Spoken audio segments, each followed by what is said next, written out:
guys, I'm a regular guy with the Regular Guy Firearms channel. Thanks for watching. So this review has actually been a long time coming and I didn't even really realize it.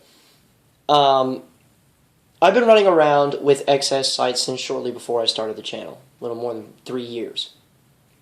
Okay, so as far as the sighting system is concerned, I've made the suggestion for people to get them or not, depending on what their purpose is for their handgun. I've heard a lot of different myths and utter fallacies about them, and I've run into a couple of issues myself with the sights. So here it is. As far as a sighting system on a handgun is concerned, first of all, what do you require your sights for? Okay, are you running something like an IPSC match where speed is absolutely paramount and you do need a mix of accuracy? Are you running something like an IDPA match, which is like the Down syndrome kid of that sport? And yes, it is a sport. It is not defensive in any way. Sorry.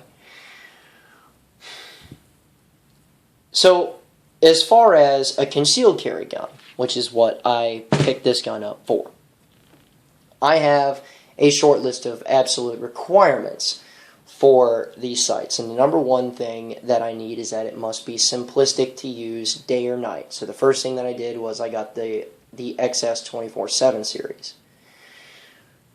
And the 24/7 series come with a tritium vial in the rear as well as the front sight. They're provided by Trijicon, so you know that those things are going to glow for a long time. Okay. And as far as the simplicity side of the house is concerned, what I really dig about these sights is that they're not incredibly bright, so that you can still use them in very dark areas, but they are still bright enough to use them in dimly lit areas with ambient light still floating around. The next thing that I find very, very advantageous about these sights, and I don't even know why I put this gun down, is that all that's required for your sight picture, for the most part, is to dot the eye. Okay? Now, here's just what I've seen. And a lot of people are going to say, oh, that's impossible, but it does happen, and there's lots of experienced dudes that watch this channel, so chime in anytime, guys. What I've experienced, or more witnessed, because I just don't run 3-dot sights for defense, is that guys that show up with 3-dot sights and either have the same color or the same brightness, once it gets really dark and once they have to move under real serious speed, particularly in force-on-4 scenarios and stuff, is that there is a very slight tendency, and it's a rare tendency, but there's a slight tendency to line the dots up incorrectly. Okay? Meaning the two dots in the rear are supposed to be on the outside of the front sight, which obviously is in the center.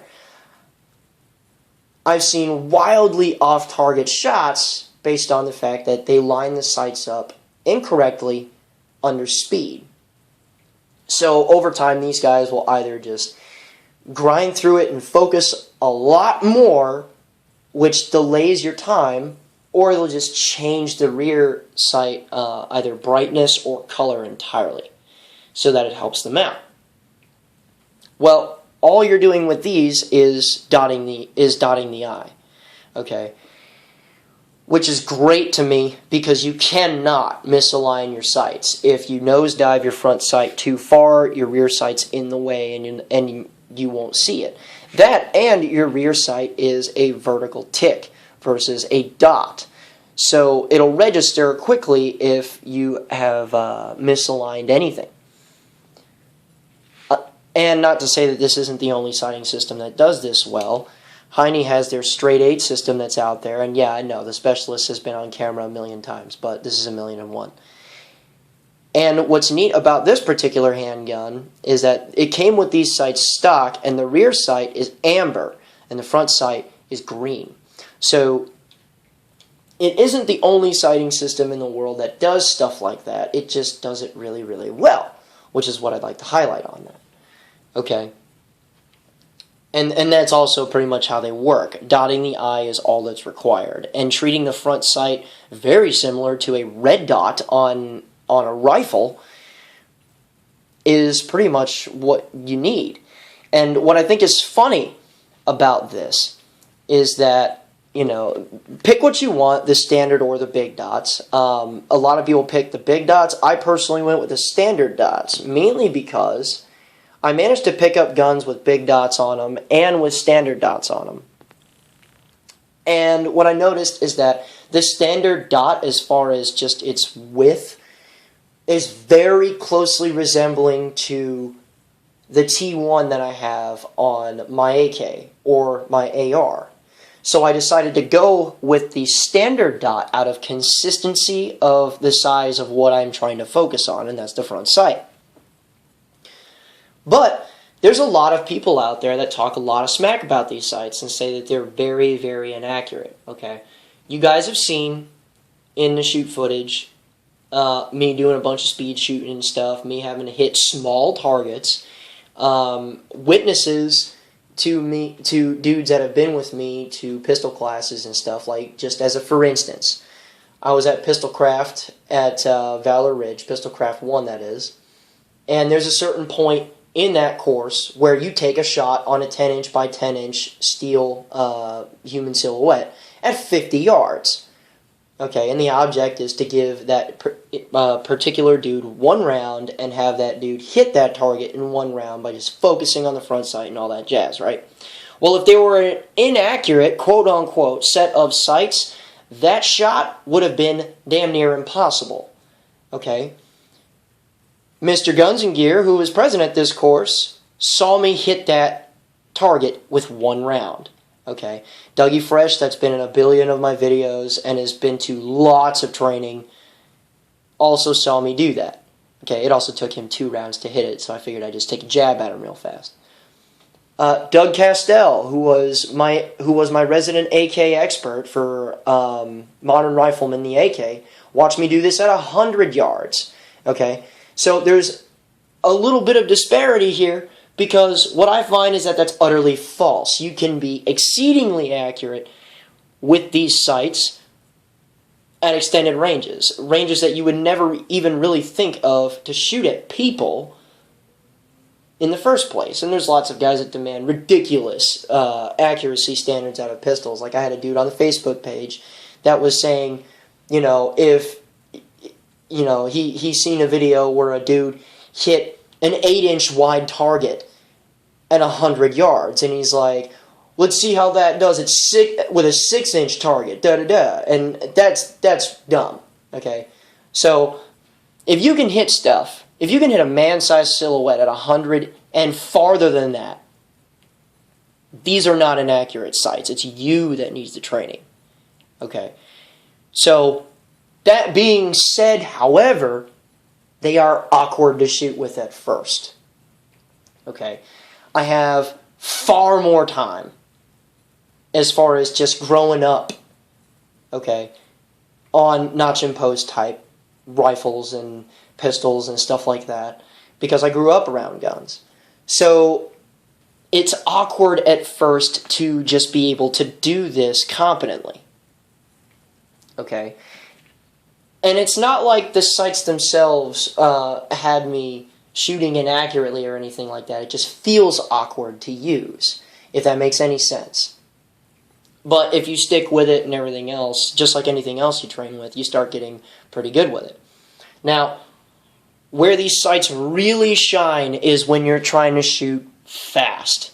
Okay? A flash sight picture and stuff like that is pretty much identical to that of you messing around with a T1 on a rifle. Okay. When you are moving or when your target is moving, or both, it's also where these sights tend to shine as well, because I have nothing else obscuring my view on the target. For instance, a rear sight.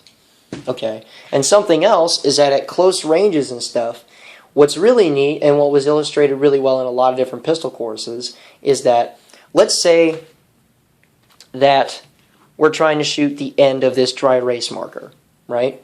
And let's say that we're trying to line up on that target. Okay, so now I'm perfectly lined up, but now I am horribly lined up. You see what I mean? even if you are badly misaligned, you can still get work done really close with these sights. And you can still get work like that done at pretty decent ranges for being that badly misaligned at like 10 yards, for instance. So that's where these really shine, and that's really what helps these sights out more than anything else. Now, I have to point out quirks in everything that I see, so here it is. The rear sight on this guy. I do a lot of training for one-handed manipulations and stuff, because let's face it, statistically speaking, what people are shot in the most are like their hands and stuff, for instance, because people tend to focus on the object you're using to try and kill them with. So, as far as one-handed manipulations and stuff, this is kind of small to run it off of my belt and stuff like that. Now, can you do it? Absolutely. You can do it all day, every day. But I do notice that I have to focus a little bit more to get these purchased on something like a belt buckle or a holster or whatever it is I'm trying to run the slide off of. So that is a little bit of a negative to me. But what I've noticed is that for these sights, or for this gun in particular, that is pretty much the only place where that's a negative. Because I've seen these sights on guns like bodyguards or M&Ps. I've seen them on 1911s and various other pistols, to where they're much larger, and I've noticed that it's because the freaking dovetail for Glock sights is just very small. So you end up having to build a smaller sight for it.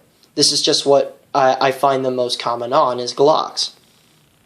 So it's not a global issue, but it is something that I have noticed with my particular setup. And obviously even on bigger Glocks like the 21 that I have here, for instance, you know, it's still fairly small, even though the Glock 21 rear sight is a little bit larger. Okay. So it's just something I noticed, and it's something to consider, something to annotate in your head a little bit. So, me personally, I would recommend these to anybody. If it's a question between the big dot or the standard dot, you already know, me personally, I use the standard dot, but that's only because it very, very closely mimics what I shoot with as far as a rifle and stuff is concerned. So I'm trying to maintain a consistency there. There's going to be guys that ask about red dots on handguns. Go watch my video on the bore sight solutions thing that I've got out, and you'll figure out my views on a red dot for like concealed carry and stuff like that. And there are going to be guys that ask about the Glock 21 and how well it's doing. I did a review on it too, so go check those videos out. But in any case, that's my review on the sights, guys. If you have any other questions, go ahead and throw them in the comments section below. I would love to hear about your reasons for or against choosing these sights, or what else that you use, whether it's the Heine Straight 8s, 10-8 Performance, which is a great sighting system. I love 10-8. Warren Tacticals, whatever. Go ahead and let me know what you use in the comments below. I love interaction with competent-minded dudes. If you have anything else that you want to talk about, or even more questions on this particular video, go to the Facebook page, and there's about a dozen dudes that help me manage it that are very competent-minded, and there's lots of guys on there that will definitely get to your question very quickly, much faster than I ever would. But, for the third time now, sorry, that's all I got for this review, guys. And remember, a regular guy's firearm is the last defense against tyranny. Be easy.